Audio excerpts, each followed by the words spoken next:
Сүүлийн үед дэлхийн дэг журам асар хурдцайгаар өөрчлөгдөж байна.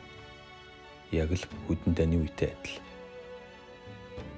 Барууныхын эцэст нь Туркээс Финляндыг НАТОд оруулах зөвшөөрлөг авсан бөгөөд Швед болон бусад жижиг улсууд дагах магадaltaй байна. Харин доорндод Хятад Орос хоёр өнгөрсөн сард Москвад 14 баримт бичигт гарын үсэг зурсан бөгөөд худалдаа 8 эдийн засаг аюулгүй байдлын салбарт илүү хүчтэй хамтын ажиллагааг бий болгох, эдийн засгийн бүсэд БРИКС төвтэй долларыг давах эдийн засаг байгуулахыг оролдож байна.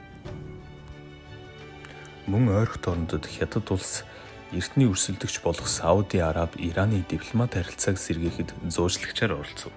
Эдгээр хүчин зүйлс нь Америкийн нөлөөг бууруулж байгаа юм. Xi Jinping саяхан Хятадын ардын чөлөөлөх амьтанд нь дайнд бэлтгэл ажлаа анхаарлаа хандуулах хэрэгтэй гэж хэлсэн.